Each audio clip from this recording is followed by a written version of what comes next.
ಇದುವೇ ಪಕ್ಷಿಗಳ ಸಾಮ್ರಾಜ್ಯದ ಒಡೆಯ ಗರುಡನ ಕತೆ. ಎತ್ತರದ ಬೆಟ್ಟದ ಮೇಲೆ ಒಂದು ದೊಡ್ಡ ಮರದ ಮೇಲಿನ ಗೂಡಿನಲ್ಲಿ ಪುಟ್ಟ ಹಕ್ಕಿಯು ಜನಿಸುತ್ತದೆ. ಅದುವೇ ಗರುಡ.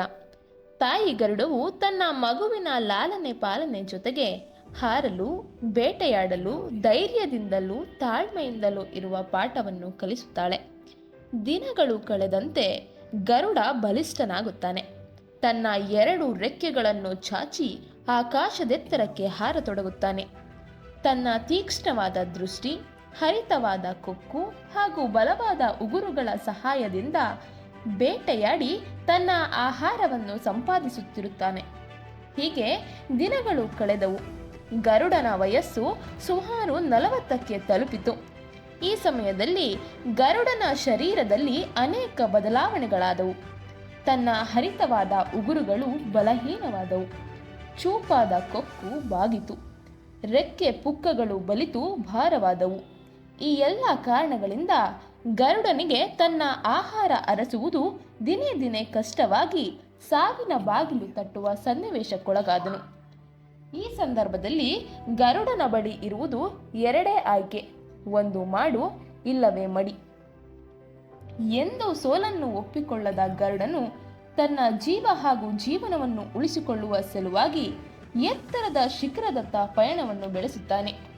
ಅಲ್ಲಿಯೇ ನೆಲೆಸಿ ತನ್ನ ಮೊಂಡಾದ ಉಗುರು, ಬಾಗಿದ ಕೊಕ್ಕನ್ನು ಬಂಡೆಗೆ ಚಚ್ಚಿ ಮುರಿದು ಹಾಕುತ್ತಾನೆ.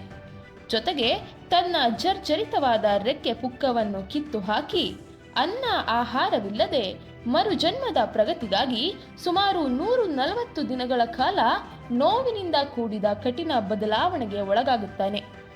ಈ ಕಠಿಣ ಪರಿಶ್ರಮದ ಫಲವಾಗಿ ಹೊಸದಾಗಿ ಬೆಳೆದ ಕೊಕ್ಕು, ನಯವಾದ ಉಗುರು ಹಾಗೂ ರೆಕ್ಕೆ ಪುಕ್ಕಗಳನ್ನು ಹೊಂದಿ ಮುಂದಿನ 30 ವರ್ಷಗಳ ಕಾಲ ಸಂತೋಷದಿಂದ ಜೀವನ ನಡೆಸುತ್ತಾನೆ.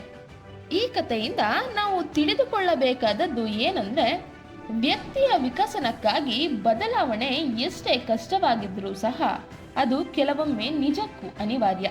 ಈ ಕಥೆಯಲ್ಲಿ ಗರುಡ ಹೇಗೆ ತನ್ನ ಪುನರ್ಜನ್ಮಕ್ಕಾಗಿ ತನ್ನ ಶರೀರವನ್ನು ಪರಿವರ್ತನೆಗೊಳಿಸುತ್ತಾನೆಯೋ ಹಾಗೆಯೇ ನಾವು ನಮ್ಮ ಕೆಟ್ಟ ಚಟ, ಹಳೆಯ ನೋವಿನ ನೆನಪು, ಅಸ್ಥಿರ ಮನಸ್ಥಿತಿಯನ್ನು ಬಿಟ್ಟು ಪರಿಶ್ರಮದೆಡೆಗೆ ಸಾಗಿದಾಗ ಮಾತ್ರ ನಮ್ಮ ಶ್ರಮ ಹಾಗೂ ಯಶಸ್ಸಿಗೆ ತಕ್ಕ ಫಲ ಸಿಗುತ್ತದೆ. ಕೊನೆಯಲ್ಲಿ ನಮ್ಮ ಈ ಗರುಡನ ಪರಿಶ್ರಮದ ಕತೆ ನಿಮಗೆ ಇಷ್ಟವಾಗಿದ್ದಲ್ಲಿ ದಯವಿಟ್ಟು ನಮ್ಮ ಚಿನ್ನೀಸ್ ವರ್ಲ್ಡ್ ಚಾನಲ್ಗೆ ಸಬ್ಸ್ಕ್ರೈಬ್, ಲೈಕ್ ಹಾಗೂ ಕಮೆಂಟ್ ಮಾಡೋದನ್ನು ಮರಿಬೇಡಿ. ಧನ್ಯವಾದಗಳು.